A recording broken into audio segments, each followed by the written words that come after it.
आपल्याला आता स्लीवची कटिंग करायची. तर स्लीवच्या कटिंगसाठी आपल्याला काय करायचं आहे, हे मार्किंग आपल्याला मोजायचे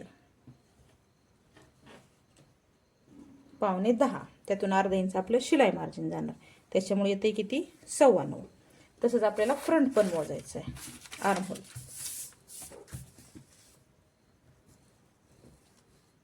4.1 आहे आणि दुसरा 9.25 येते, त्यातून पण अर्धा इंच शिलाई मार्जिन आपली जाणार, म्हणजे 9.25 आणि 9.25. आता 9.25 प्लस 9.25 18.5 येते. त्यातून आपल्याला हे एक्स्ट्रा जे आपण घेतलं होतं त्यातून ते मायनस करायचे. फ्रंटचे 1.5 इंच आणि बॅकचे 1.5 इंच 15.5 आले. तर चला आपण आता स्लीवची कटिंग करूयात. स्लीवच्या कटिंगसाठी आपण आता काय करूयात, हे डबल फोल्ड करूयात. हे 2 3 4.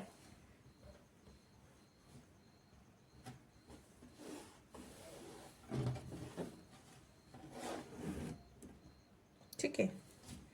आता हे सरळ नसेल तर आधी थोडंसं अनइवन आहे ते आपण सरळ करून घेऊयात.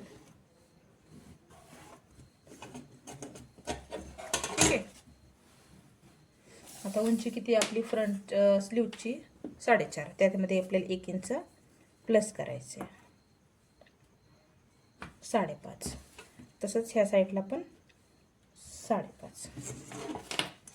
आपल्याला ही लाईन अशी आखून घ्यायची. आता शॉर्ट स्लीवसाठी आपल्याला इथं 2.5 इंचावर आपल्याला खूण करायची.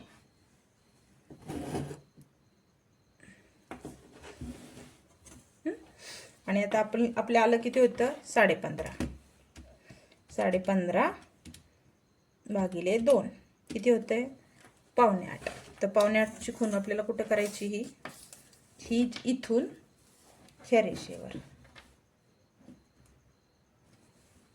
सॉरी, हे थोडं कमी पडते, आपण थोडंसं वाढून घेऊयात, म्हणजे आपल्याला अंदाज येईल की आपल्याला एक्झॅक्ट किती कापड लागते. तर ही रेषा आपण सरळ अशी घेऊयात, हिला थोडी वाढवूयात. 7.25 आपल्या ह्या रेषेवर कुठे येते, इथे येते. बरोबर. हे 1.5 इंच जे आपण मायनस केलं होतं त्याच्यात प्लस करायचे शिलाई मार्जिन. बरोबर. आता ही स्लीवसाठीचा, स्लीवला ही कर्व देण्यासाठी हे यूज केलं जातं. त्याचा उपयोग मी तुम्हाला सांगते की तो कसा करायचा.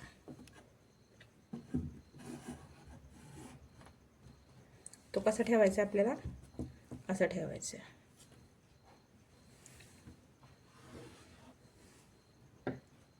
तोच थोडासा पुढे सरकवायचा.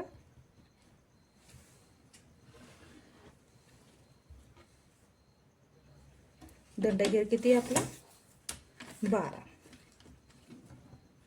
त्याचे निम्मे येतात 6 इंच प्लस 1.5 शिलाई मार्जिन.